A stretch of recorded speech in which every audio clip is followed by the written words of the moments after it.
Bienvenidos a Discutamos México. Hoy tenemos un programa que realmente considero crucial, muy importante dentro de la historia de México, pero también en la relación con otras latitudes. El tema de hoy es precisamente el encuentro de dos mundos, es decir, aquel momento en que en el siglo XVI se va a dar ese encuentro de diferentes culturas, como era la europea y como era también la mesoamericana. Para que nos hablen sobre este importante tema, hemos invitado al doctor Miguel León Portilla, quien nos acompaña, quien ha escrito mucho sobre el tema mismo. También tenemos esta noche al doctor Félix Báez Jorge. Él es egresado de la Universidad Veracruzana y es doctor igualmente en Historia Contemporánea. También al doctor Rodrigo Martínez Barax, doctorado en Historia y en Historia, es investigador de la Dirección de Estudios Históricos del Instituto Nacional de Antropología e Historia y también es miembro, al igual que las otras dos personalidades que hemos comentado, del Sistema Nacional de Investigadores. Así que, pues a todos les damos la bienvenida y pues entremos de lleno al tema que hoy nos ocupa, que como digo, lo considero crucial, fundamental dentro de nuestra historia.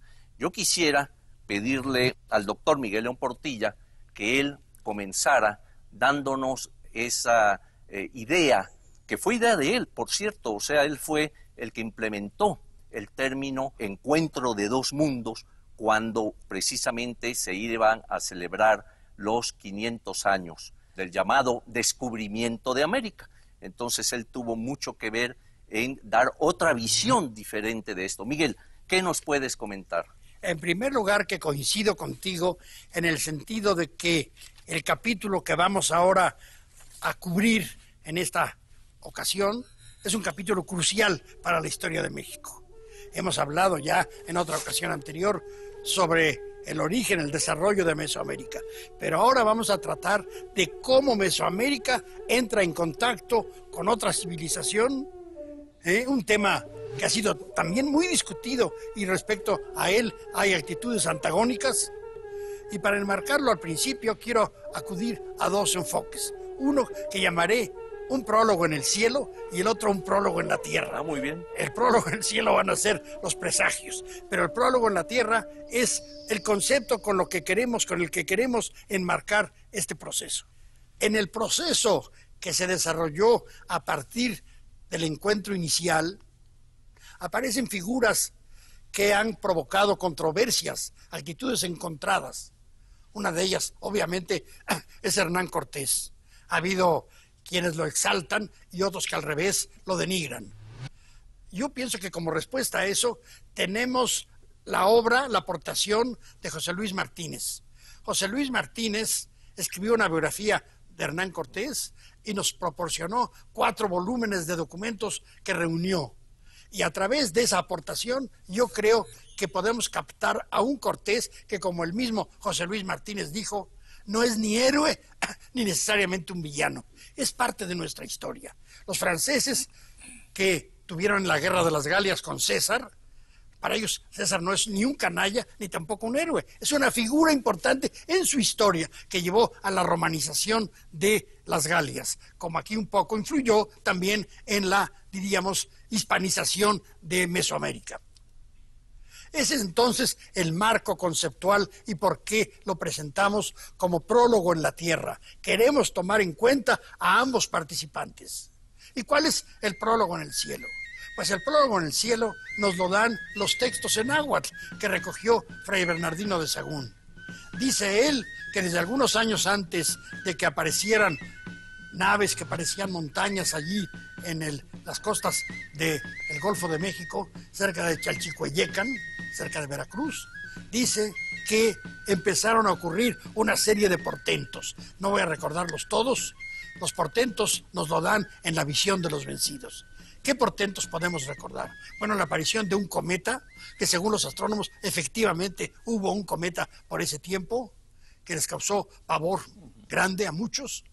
Después, otros más cercanos, que el templo de Huitzilopochtli parecía arder, que en el templo de Xiuhtecutli cayó un rayo, que además un día unos pescadores encontraron una grulla y en la cabeza de la grulla apareció un espejo y en él Moctezuma se acercó y vio que venían muchos hombres dándose de empellones y algunos trepados en unos como venados muy grandes. Llamó a los sacerdotes, algunos traídos de lugares muy lejos, de Mitla, y les dijo, ¿qué hay aquí? Se acercaron y no vieron nada. Por la noche se veía a la Llorona, a la Cihuachocani, que decía, hijitos míos, ¿a dónde os tengo que llevar? Ya tenemos que irnos de aquí. Ese es el mundo de los presagios. ¿Fueron verdad los presagios o no fueron verdad? Eso también tenemos un paralelo que nos dan los libros de Chilam Balam del ámbito maya. Ya vienen los rubicundos, los comedores de anonas, los que traerán un palo cruzado que nos van a hacer que nuestros dioses nos abandonen. A castrar el sol. Van a castrar al sol para que su flor reverdezca, van a castrar al sol. Hablan de pecado, todo es pecado. Otra vez, los pronósticos. Bueno, y esos pronósticos, repito, esos presagios, ¿realmente existieron? Yo prescindo de si existieron o no existieron, pero sí creo yo que al menos post factum son un intento del hombre náhuatl, del hombre mesoamericano, maya también, por meter a los que han llegado dentro de su visión del mundo. En vez de que estén ahí sueltos, los voy a capturar. En el caso de los mayas es patente. Los voy a meter en los cómputos calendáricos de los catunes. Y una vez que entren en ellos, van a estar ya sometidos a los ciclos. Y se van a tener que ir también un día. Y aquí esto nos va a explicar por qué están ocurriendo tantas desgracias desde el momento en que se iniciaron las luchas con Hernán Cortés. Son dos prólogos muy dramáticos que nos facilitan tal vez la comprensión. Uno es moderno y el otro es de los propios mesoamericanos.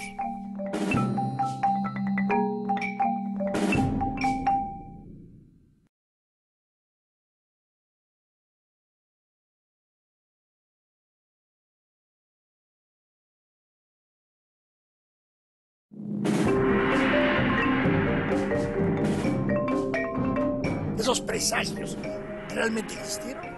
Yo prescindo de si existieron o no existieron, pero sí creo yo que al menos post factum son un intento del hombre náhuatl, del hombre mesoamericano, maya también, por meter a los que han llegado dentro de su visión del mundo. Miguel, dentro de este encuentro hay también uno muy señalado, que es aquel momento en que Cortés llega precisamente a Cozumel, por allí empieza a costear lo que sería toda esta región maya y encuentra que hay españoles que han naufragado, ahí está Jerónimo de Aguilar, ¿verdad? Está Gonzalo Guerrero, y es muy importante ver la actitud de cada uno de estos dos españoles que habían llegado en años anteriores a lo que sería la Nueva España y cómo tienen actitudes diferentes ante la invitación de Cortés para que se unan a sus huestes, ¿no? Claro, Gonzalo Guerrero le dice, no ves, manda a decirle, ¿no? Sí.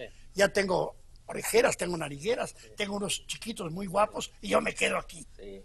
Y luego el otro que era más bien místico, así un poco muy religioso, que rezaba las horas. Su libro de horas. De horas, sí. Aguilar.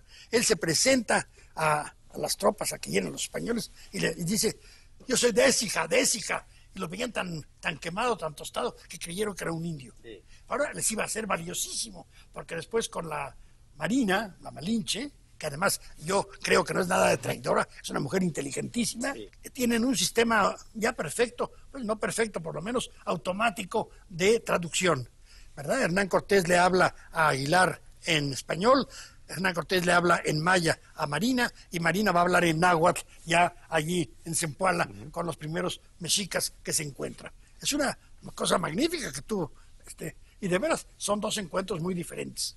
Bueno, aquí precisamente vemos la importancia de ese encuentro, de dos mundos que inicia precisamente en ese instante en que empiezan a entrar en relación, ¿verdad? Finalmente llegan a las costas veracruzanas, allí pues ven que hay una cierta forma de recibirlos bien por causa de Moctezuma. Es decir, se le brindan bastimentos a los españoles, se les dan ciertas pues garantías y se quejan de inmediato y dicen, es que el señor detrás de los volcanes nos tiene sometidos, ¿verdad? Con este sistema mesoamericano del tributo, de conquistar pueblos, de imponer un tributo para la metrópoli, en este caso para Tenochtitlan, y eso va a ser la perdición también para Tenochtitlan, ¿no? Entonces, inmediatamente Cortés manda a encallar las naves, que no quemarlas, a encallarlas, y a partir de allí sienta un pie firme, digamos, para poder avanzar. Pero a mí me gustaría mucho, Rodrigo, que nos platicaras con lo que habíamos iniciado. Es decir, este encuentro de dos mundos que en ese momento se está dando, ¿verdad?, en pleno siglo XVI, a comienzos del siglo XVI, pero ¿cuál es su repercusión? ¿Cómo podemos verlo inclusive desde la actualidad, ¿no? ¿Qué reflexión podrías hacernos sobre este aspecto de lo que comentó Miguel León Portilla? A mí esta idea de Miguel, me resisto a decirle Miguel, para mí es Don Miguel. No, pero Miguel, punto. Es tremendamente importante para México, para los mexicanos, esta idea de encuentro de dos mundos. Es importante sin duda porque efectivamente no hubo descubrimiento, Cristóbal Colón nunca supo que había llegado a América, todas esas ideas que ya sabemos. Es importante también para ver esta idea de la visión de los vencidos, la visión de los vencedores, las diversas visiones, incluyendo la africana, que confluyen en ese momento. Pero aún más importante que esta cuestión de las visiones, esta cuestión ideológica, es que estos dos mundos, para mí, son América, por un lado, y por el otro lado, no España, sino Europa. Asia y África. Claro. Todo el resto. Todo el resto. Que habían permanecido aislados durante miles de años. Cuando entran en contacto, suceden consecuencias tremendamente importantes que solamente con ese concepto de encuentro de dos mundos podemos comenzar a entender. Y bueno, la mera verdad, la verdad sea dicha, los mexicanos siempre tenemos un complejito por ahí. Fuimos conquistados, pobrecitos, somos los buenos y sin embargo nos ganaron los malos. Hay algo que nos hace sentir como inferiores en todo esto y creo que el concepto de encuentro de dos mundos nos permite entender de manera racional por qué fuimos conquistados y por qué no los conquistamos a ellos. ¿Por qué no nos subimos a los barcos de los conquistadores y fuimos y conquistamos Hay una novela, un libro de D'Artís, un español del exilio, ¿verdad? Que los mexicas van a España y conquistan. Por ejemplo, a Santiago de Compostela le quitan lo de Santiago y le pone Compostela de Tezcatlipoca. Por ejemplo, ¿por qué no sucedió eso? Como que no tenemos una verdadera explicación más que una especie de complejo de inferioridad de los mexicanos. Y que esta idea nos ayuda a entenderla. ¿Qué fue lo que pasó allí? Para entenderlo, el chiste es saber cuáles son las diferencias que se fueron dando entre ambos mundos durante estos miles de años de separación. Si aquí la gente desarrolló la agricultura miles de años después que en el viejo mundo, no se debe a que fuéramos inferiores, es cierto que ocupamos un espacio pues mucho después, no necesitábamos la agricultura. Si la civilización que aquí se desarrolló de manera magnífica, pero se desarrolló después, fue por la misma razón, por un retraso objetivo. De modo que esto nos da la clave, no sé qué piensen ustedes, de la diferencia tecnológica y militar, tecnológica y para lo bueno y tecnológica para la muerte, que acabó siendo determinante en el por qué ellos nos conquistaron a nosotros y no nosotros a ellos, y por qué al mismo tiempo esta conquista tuvo consecuencias tan fuertes, tan tremendas, tan, incluso diría yo, revolucionarias para la historia de México. Sí, para mí hubo una revolución en la historia de México, es el descubrimiento y la conquista, pero no son de esas revoluciones en unos cuantos meses, semanas gloriosas con banderas y proclamas. No, las revoluciones verdaderamente profundas que cambian todos los aspectos de la vida humana y natural, aspectos tecnológicos, de alimentación, de pensamiento, de religión, todo. Si hubo esta revolución fue por estas diferencias que se fueron generando entre ambos mundos y nos permiten entender esta revolución. Y agrego que esta larga revolución, que empieza en 1492 o en 1519, como queramos, sigue surtiendo efecto aún hoy en día.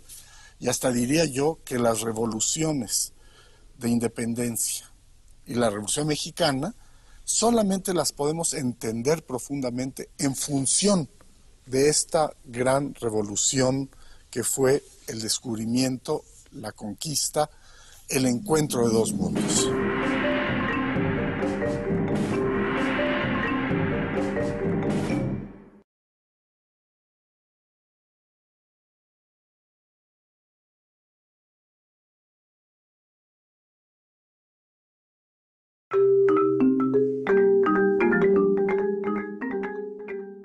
Y hasta diría yo que las revoluciones de independencia y la Revolución Mexicana solamente las podemos entender profundamente en función de esta gran revolución que fue el descubrimiento, la conquista, el encuentro de dos mundos.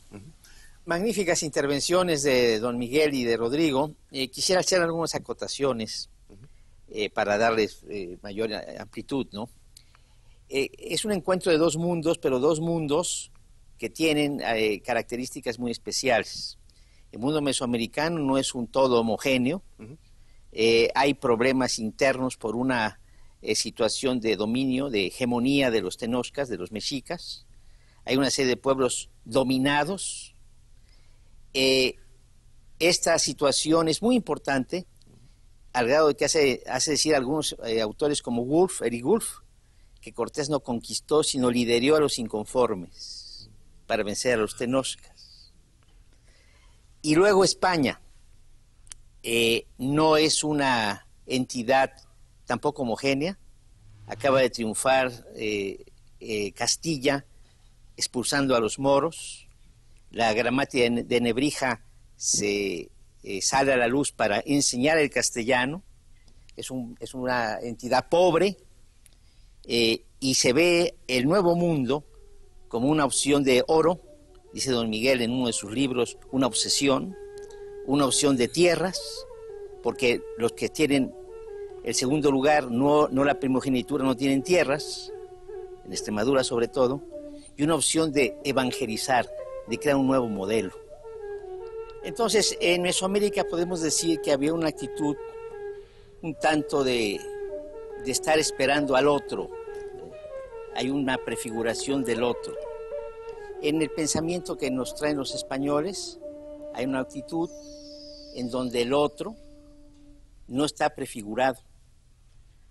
Esto es muy interesante porque inmediatamente las similitudes, algunas similitudes que se van a encontrar, una virgen que pare a dioses, ya sea Huitzilopochtli o Quetzalcóatl, una forma semejante al bautizo, un ritual semejante a la comunión, el teocualo, donde se come el cuerpo de Huitzilopochtli, formas muy parecidas relacionadas con la manera ritual de hacer penitencia ante los dioses, tienen que ser explicadas.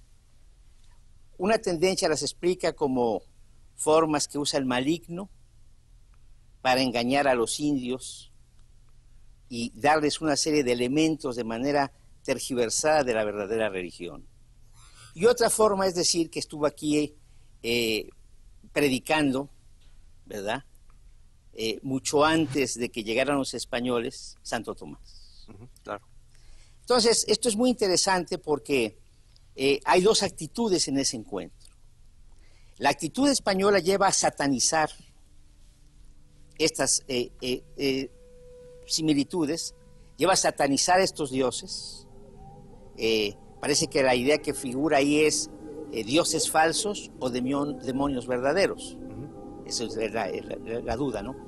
Y esta satanización, Hércules es equiparado a Huitzilopochtli, la Ceres es Chicomecoatl, Venus es Tlazolteotl, etcétera, con variantes en Sagún, en Torquemada, en Durán, etcétera, lleva también a descalificar las maneras rituales, las construcciones religiosas de los pueblos americanos. Esto es muy interesante porque no solamente es una discusión de si son hombres o no allá en Valladolid, es una manera en donde tú discriminas al otro porque creen algo que es falso, algo que el español, califica de demoníaco. Y es muy interesante porque al correr de los años, al llevarse a cabo la evangelización con todos sus procesos diversos, el énfasis agustino en una parte, el énfasis franciscano en otra, el énfasis jesuita más tarde, dejando más libertad a las expresiones, es muy interesante porque este proceso de llevar la idea de que son satánicos los dioses tiene una contraparte dialéctica. Los indígenas, algunos de ellos toman al diablo como referente y se ubican junto a él porque es el único ser a lo que los españoles temen como un gran enemigo. Y luego más todavía, los indígenas a los santos, que son los intermediarios con la divinidad central que es Cristo, los indígenas le atribuyen un concepto fundamental, los nahualizan. Todos los santos que tienen en su iconografía animales, pensemos en San Jerónimo, pensemos en San Francisco, en San Marcos, San Roque, en San Miguel, con su perro. San Miguel que tiene a Dragón, que Sí. es la deidad está emplumada, son nahualizados. Tan importante es esto que el tercer concilio provincial mexicano, en 1585, prohíbe que se sigan haciendo altares con imágenes donde haya santos con animales. Esto sobre todo el obispo Parrás lo describe en Guatemala, estos famosos huachivales, los bailes que tienen los mayas guatemaltecos, los quichés sobre todo, con animales danzando, que dice el obispo Parrás, está escondiendo al maligno, ¿verdad?, en el santo, ¿no? Entonces, yo creo que este encuentro es muy rico, hay muchas cosas además tecnológicas que hay que ver, pero yo me quise referir a esta parte ideológica, claro, porque finalmente es la que va marcando las rutas del intercambio, de cómo ve el uno al otro. El encuentro hace ver, hay veces, al otro, en una parte ontológica como bueno o malo para el indio. El español es bueno o malo. El español ve al indio también como bueno o malo. Oye, hay veces ahí lo ves como asumiéndote mejor que él o asumiéndote inferior a él. Claro. Y hay veces no lo entiendes. Hay una reflexión ontológica, una reflexión praxeológica, una reflexión un tanto filosófica. No lo entiendes. Aquí, ¿cómo encajaría de lo que tanto se ha hablado en la historia de México desde la perspectiva indígena, que es el famoso mito de Quetzalcóatl, de que regresa Quetzalcóatl en la figura encarnado en Hernán Cortés, ¿no? Y entonces, ¿cómo se da esto? Porque yo en realidad creo que si así fue, en muy poco tiempo se dieron cuenta que no era tal y andaban tratando de ver cómo atacar al ejército español, ¿no? Entonces agradó tal que, acuérdate, cuando van a pasar por los volcanes y demás, ya hay guerreros mexicas presentes por allí escondidos para hacer algún ataque, etcétera. Se le avisa a Cortés, lo evade, en fin, ¿no? Pero este aspecto que ha sido muy o que es muy común, ¿no?, a las personas. ¿Cómo encajaría dentro de este pensamiento, de esta perspectiva? Pues yo pienso que es importante, pero no definitivo para que se logre la conquista. Ahí, como decía Rodrigo, la tecnología es muy importante y, como decía yo, el descontento que hay en una sociedad en donde tiene una hegemonía y un tributo excesivo tal vez. Entonces, esta figura es importante, pero marca lo que te estoy diciendo. Sí. Una imagen, una cosmovisión de apertura. Estamos esperando que alguien llegue. Estamos esperando que alguien pueda regresar. En las mitológicas de Levi Strauss, que comienzan, como tú sabes, en el Amazonas y van hasta el norte de América en sus análisis, siempre hay en los pueblos silvícolas esa actitud a esperar lo que viene de fuera. Y eso es el retraimiento de los pueblos de la selva. Siempre hay la esperanza de que, o el peligro de que alguien viene de fuera. Y es la división que se hace entre el hombre verdadero y el hombre no verdadero. Ya se espera que alguien viene, ¿no? Claro. Entonces, yo creo que esto es muy importante. Hay una actitud, una cosmovisión donde está abierto a la llegada, a la presencia del otro, y en la otra cosmovisión hay una actitud en donde vamos a ver al otro, pero ese otro no es igual que nosotros. Claro. Es un otro que está por ahí en manos del maligno, o que, bueno, no corresponde a los ideales de la condición humana.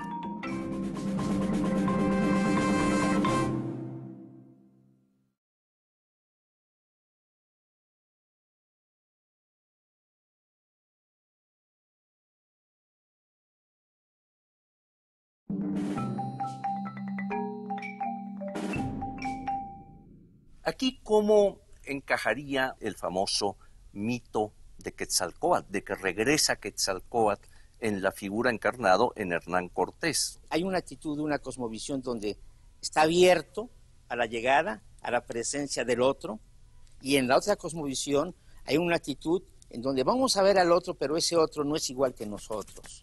Bueno, aquí podríamos ya ver cómo de ese encuentro, ¿verdad?, que se va a dar por un lado violentamente, lucha armada, guerra, de conquista, defensa, etcétera, y por el otro el aspecto de espiritual, como dice Ricard, ¿no?, la conquista espiritual, ¿no? Es decir, estas dos armas, una en manos de la iglesia, la otra en manos de los soldados, va a ser o va a tener un aspecto importantísimo. Es decir, el asedio a Tenochtitlan, que dura 70 y tantos días, casi 3 meses, en fin, cómo están luchando unos contra otros, cómo viene esta unión que, como tú decías, producto quizá de esta imposición, que los mexicas tenían esa hegemonía, ese control y esa explotación de los pueblos indígenas que habían conquistado militarmente y que les imponían un tributo,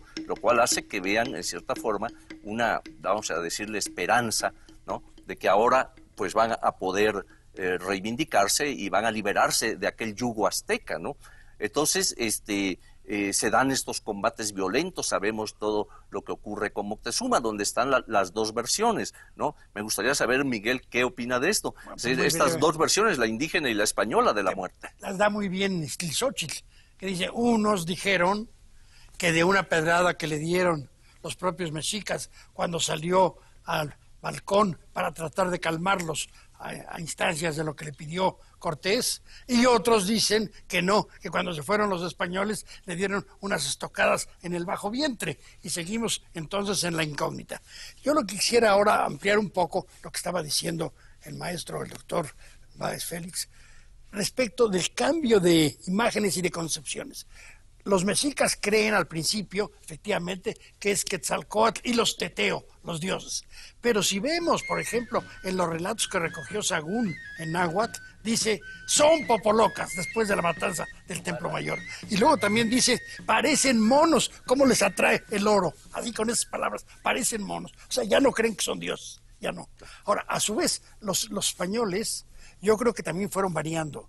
Desde que, por ejemplo, Ramírez de Fuenleal llega en 1533, presidente de la Segunda Audiencia, un hombre humanista muy abierto, le encarga a Olmos que vaya a recoger textos y información sobre las antiguallas, recoge Olmos los Huehuetlactoli y se queda pasmado. El oidor Zorita, Alonso de Zorita, años después, dice, que le pidieron una serie de informes Felipe II y que dice en el informe que no se vaya a creer vuestra majestad que me estoy saliendo de lo que usted me pide, pero quiero que lea estos textos para que se vea cuál es el quilate de esta gente mexicana. Entonces yo me imagino a Felipe II en el Escorial con la gota y a verle qué decían estos naturales. Bueno, Sí. y los españoles, por ejemplo, van captando cada vez más, sobre todo los frailes, ¿no? El padre de las casas, Sahagún, Mendieta, y llegan un momento en que, por ejemplo, Sahagún escribe en un excursus dentro de su obra La Historia General de la Nueva España, dice, su educación era muchísimo mejor que la que estamos nosotros tratando de implantar. Y dice, hablando de los consejos de los padres a sus hijos e hijas, estos discursos, estos Huehuetlactoli, aprovechan más que los sermones que decimos en los púlpitos. Sí. O sea, cosas que eran un poco temerarias para un fraile decir eso, porque el Santo Oficio puede decir, a ver, otra vez repíteme esto, ¿no? Sí. Entonces yo creo que hay procesos de comprensión mutua. Y yo quiero decir con esto, que realmente nosotros como mexicanos que descendemos de ese encuentro, nuestro destino es tratar de buscar la comprensión y no de tratar de desgarrarnos. Pues una tontería eso, ¿no? Claro. Yo sí creo que si venimos de la gran civilización originaria de Mesoamérica y de la gran civilización originaria del cercano Oriente en su versión a través de los griegos, de los romanos y en su versión española, pues son dos herencias muy buenas, ¿no? Que deberíamos aprovechar. Y creo que el proceso que estoy mencionando, pensemos por ejemplo en Don Vasco, ¿verdad? Que hace la utopía de Tomás Moro, la aplica en Michoacán, es notable eso también.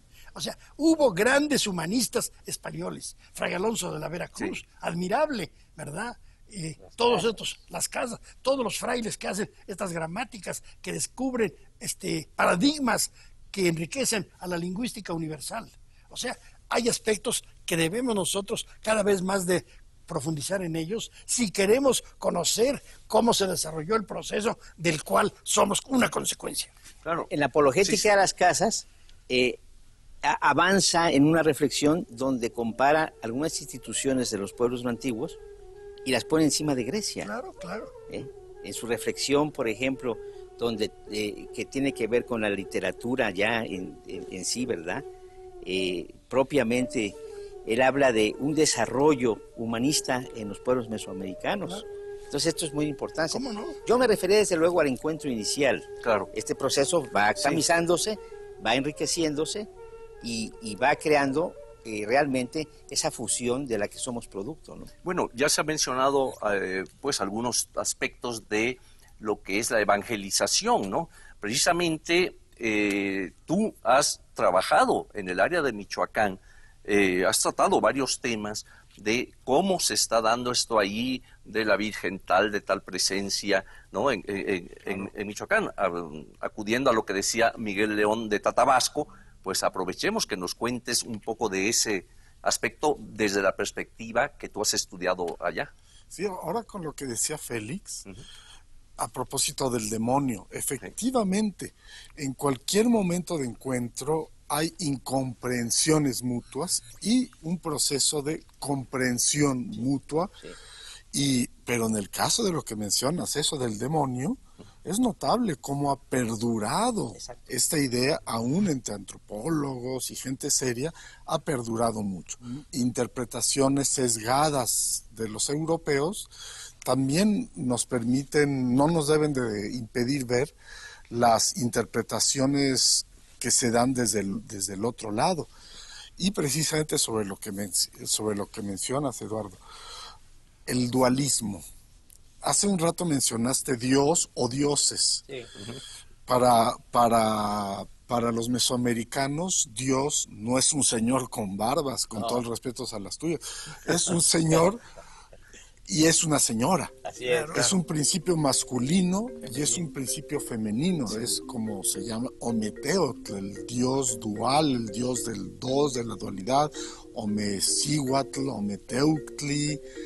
Y habitan en el Omeyocan, en el lugar de la dualidad, etcétera. Y ese es realmente, si tratamos de ver de dónde derivan todos los dioses y las diosas en el panteón mesoamericano, está esa dualidad. Sí.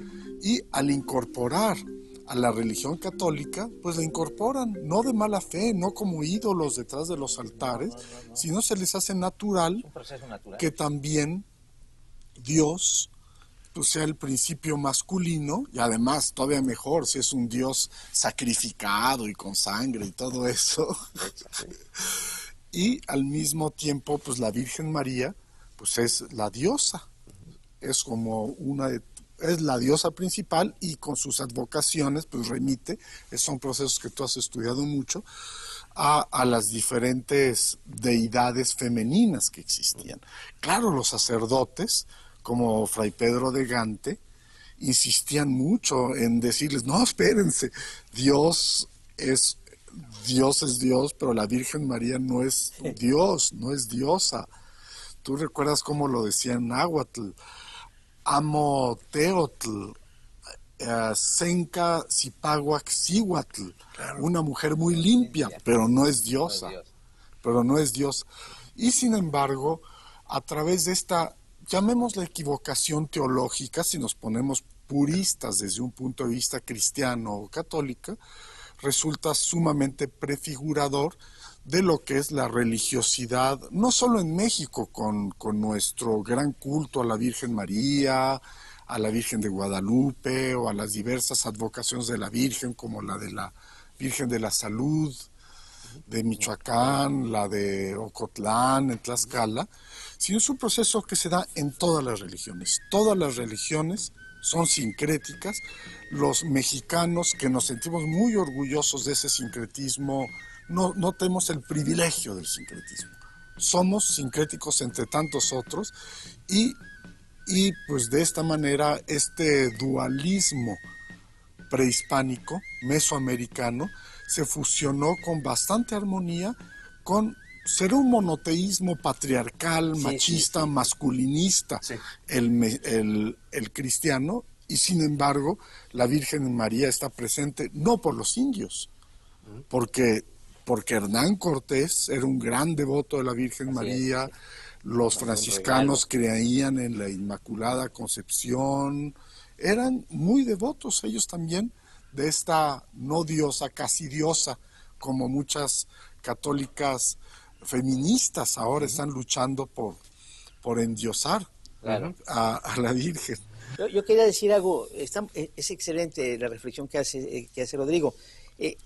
Agregar esto, como dijo don Gonzalo Aguirre Beltrán, se decapita la inteligencia mesoamericana. ¿Qué quiere decir?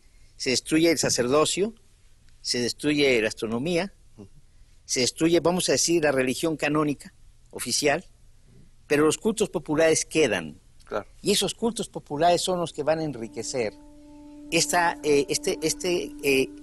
pues, cristianismo barroco, que ya tiene sus sincretismos, porque en el Mediterráneo las Perséfones y las antiguas diosas mediterráneas se entronizaron en las vírgenes, ¿no?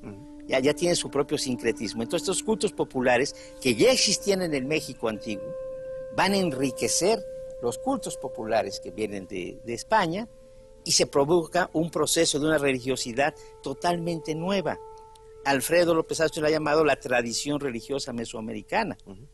Pero a lo mejor es algo más que la tradición religiosa mesoamericana, ¿no? Yo creo que hay un sincretismo que da lugar a una especie de síntesis. Exacto. Es decir, no es una cosa caótica así nada más. Hay es. una cierta síntesis. Sí, sí. Ya hace un rato hablábamos en otro programa, ¿verdad? Si yo le pregunto a un taxista que a quién le reza, generalmente me va a decir a la Virgen de Guadalupe y al Señor Jesús. No va a decirme a la Santísima Trinidad. Y el punto que es la palomita me dicen es la paloma de la paz. Y el otro viejito pues será San José. Sí. O sea, es que el dualismo permea nuestra cultura, ¿eh? Sí. Y además eso no tiene nada de extraño. Los cuáqueros creen igual que esto. Ellos también creen, los cuáqueros, en una dualidad. Johanna de Norwich creía también en la diosa madre, cristiana ella, como origen cósmico. ¿Claro? Es decir, ha habido dentro del cristianismo cuáqueros y esta señora que creen efectivamente que el aspecto femenino debe de estar presente para una comprensión cabal de la divinidad.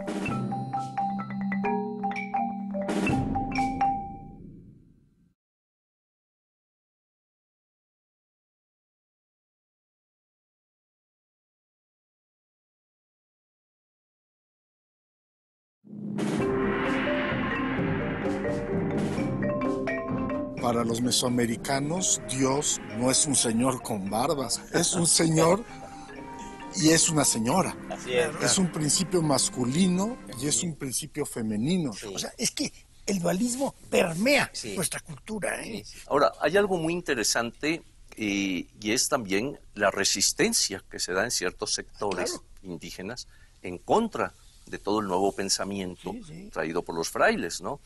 Bueno, bien sabemos, es muy común cómo se las ingeniaba el indígena, que era la mano de obra barata, la que estaba haciendo destruyendo sus templos y empezando a construir sus iglesias ya cristianas, etcétera, cómo se las ingeniaba para colocar algún idolillo por ahí, como lo menciona Motolinía, por ejemplo, dicen Tlaxcala, en México están colocándonos esto, nos están engañando, ¿no?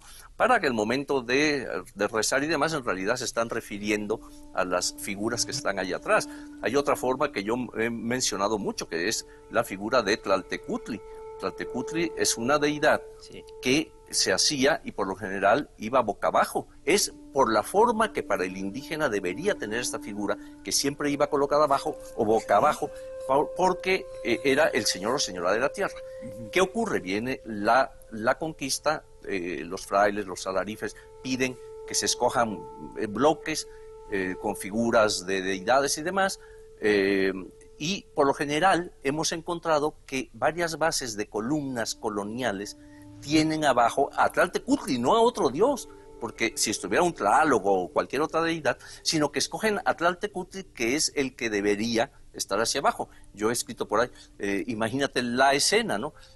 Pasa el fraile o el alarife y le dice, oye, que tenéis uno de vuestros demonios allí, no se preocupe su merced, va a ir boca abajo, ¿entiendes? Entonces, sí, es la simulación, pero está escondiendo, ¿verdad? Sí, exactamente, ¿no? Oigan, pero déjenme aprovechar que están los tres aquí. Sí. Tlalteutli, ¿Dios o diosa? Tiene es las doble. dos Doble. acepciones, sí. ¿Sí? Lo que tú decías antes también de esta cuestión Sí. de la dualidad y demás, tiene el sentido de señor de la tierra, señora de la tierra. En náhuatl, por ejemplo, Tlacat, que quiere decir hombre, también se aplicaba a la mujer Ser como humano, título nobiliario. persona. Tlacacíhuatl. La casa igual. ¿Verdad? Sí. No, este tema es para nunca acabar. Y luego, claro, la presencia, por ejemplo, que se mencionaba ya de la guadalupana, el culto a María de Guadalupe, que ha sido estudiado. Miguel ha publicado allí varias cosas al respecto, ¿no? La Guadalupe, vamos a decir canónica, es decir, la que se aparece en el Tepeyac, la que el texto de Valeriano nos presenta, no es la que tienen en su mente, en las cosmovisiones, todos los pueblos indígenas de México. En los huicholes, por ejemplo, es la que engaña a San José, le pone el cuerno a San José. Ah, carambas. En los pueblos mayas es la luna. Es decir, en las distintas regiones indígenas de México, la Epifanía guadalupana asume las funciones de una deidad agraria o selénica, diferente a la Epifanía de Tepeyac. Esto es parte de la riqueza que estamos diciendo, ¿no? Es decir, no pensemos que todos creen que se aparece a Juan Diego, y no. Ahí tiene una advocación asociada a su cosmovisión, generalmente telúrica y agraria, ¿no? Entonces, esto es muy interesante porque muchos del auditorio pensarán que todos los pueblos indígenas ven a la Guadalupe como De la la misma vemos. manera. No. Claro. Es una deidad que tiene nuevas refuncionalizaciones, se resemantiza, ¿verdad? Tiene otras metonimias y tiene otras metáforas, ¿no? Yo creo que como nos estamos acercando al fin de nuestro encuentro aquí, convendría que hiciéramos alguna reflexión final, creo, Eduardo. Es decir, ¿qué significó a raíz o en consecuencia del encuentro de dos mundos todo el desarrollo ulterior, sobre todo en el siglo XVI, que es sobre el cual hemos estado pensando? ¿Qué significó? ¿Qué trajo? ¿Qué nos significa a nosotros hoy día? Bueno, me gustaría empezar entonces ya con una reflexión final con Rodrigo. Claro, pues yo pienso que esto que llamaste la atención, Miguel, es muy importante que lo hayas hecho. Miren, ¿en qué momento sucedió el encuentro de dos mundos? El siglo XV-XVI. Precisamente un momento muy importante. Hoy se habla de globalización. En ese momento estaba iniciando la globalización. No cualquier tipo de globalización. la globalización que iba a conducir no solo a Europa, sino a todo el planeta hacia la globalización capitalista industrial. Así es. Para mí eso es vital. México no fue conquistado en un momento cualquiera, sino en el momento de la transición del planeta. Esta sí es una revolución, el paso de las sociedades agrarias, tributarias, feudales, a la sociedad capitalista industrial. Claro. Entonces no solamente heredamos el patrimonio tecnológico de siglos y siglos de desarrollo tecnológico del viejo mundo, heredamos también, nos incorporamos también a este proceso aceleradísimo, brutal, de explotación de la tierra y de los hombres, capitalista, de acelerada transformación tecnológica y por lo tanto de la vida toda. Dio la casualidad que nos conquistó España, que no era Inglaterra. O sea, nos conquistó aquella parte de España más renuente a entrarle a esta carrera al capitalismo. De tal modo, si me dejas acabar, que hubo una especie de adecuación entre los aspectos tradicionales de la cultura española y los aspectos tradicionales, comunitarios, campesinos, tributarios de la cultura americana, que hicieron del periodo colonial un periodo no tan traumático. Creo que los verdaderos golpes vinieron después, en el siglo XIX, cuando nos hicimos mexicanos, y esto ya le da sentido a la revolución de independencia, incorporarnos de lleno a un proceso capitalista, en ese entonces dominado por Inglaterra, y a partir del siglo XX dominado por Estados Unidos. Una brevísima reflexión. Yo creo que esto debe de llevarnos a pensar más allá de los ismos que ciertamente caricaturizan el encuentro. Los ismos furibundamente nacionalistas, con un trasfondo indianista, que niega todo este proceso del que ha hablado Rodrigo, e incluso niega este proceso de la colonia, ¿verdad?, que es tan importante. Y del otro lado, el otro ismo, el ismo hispanista que niega lo indio, ¿no? Claro. Vasconcelos, que dice que el Popol Vuh es una obra de tartamudos, por ejemplo, ¿no? Claro. Sí, tenemos que llegar a una reflexión muy importante que nos lleva a pensar que nuestra nación tiene ese problema todavía de constitución formal, porque estos ismos han sido todavía lo que están debatiendo, no en una síntesis, en una reflexión que tome los procesos, ¿verdad?, de ambas partes. A diferencia de Europa, en América el Estado antecedió a la formación nacional, ¿verdad? Entonces todavía este proceso nacional en México se ve obstaculizado por estos ismos que no se ven claramente como síntesis. Miguel. Bueno, una brevísima reflexión. Yo he estado trabajando con motivo de los centenarios sobre los pueblos indígenas hacia 1810, 1910 y 2010. ¿Y qué he sacado? Pues algo como lo que estaba diciendo Rodrigo. Realmente es cuando cambia como un ariete sobre ellos, digamos, la influencia del mundo europeo. Es decir, los pueblos mesoamericanos, los pueblos indígenas, habían tenido sus repúblicas indígenas, sus Altépetl, habían tenido sus juzgados para ellos, habían tenido sus autoridades, claro, y habían tenido también su propiedad comunal, una serie de instituciones que a partir de la independencia se empiezan a bambolear. Después con las leyes de reforma, y a pesar de que la revolución, los zapatistas logran que se incluya en el artículo 27 la restitución, en cierto modo, de los ejidos, después otra vez hemos vuelto a ver cómo se empieza a desmoronar esto. Entonces, los pueblos indígenas se han visto, digamos, ahora sí en serio, y no como en el proceso colonial, que fue muy lento y más de adaptación. Para ellos es un poco terrible, porque participaron muchísimos, yo diría cientos de miles de indígenas, según el dicho aquel, quien hizo la conquista, que decían los indios, y quien hizo la independencia fueron los españoles. Es decir, que forzaron. Por ejemplo, la Constitución de Cádiz, que influyó mucho, y después la de Patzingán, y la de 24, y la de 57, trajeron para los indios muchísimos problemas. Cada vez los marginaron más. es un poco terrible decirlo, pero creo que es la manera de que nosotros tomemos conciencia de la situación de los indios. Realmente para mí, por ejemplo, el levantamiento de Chiapas fue el gran aldabonazo en la conciencia de México. Claro. Acuérdate que hay indios, ¿no? Sí. Puede haber otros. Y puede Miguel, desgraciadamente el tiempo, bueno, el tema nos da para otro programa, pero el tiempo ya se nos fue. Agradecemos mucho la presencia de nuestros invitados y, desde luego, agradecerles también al público su presencia en lo que hoy se ha discutido. Muchas gracias.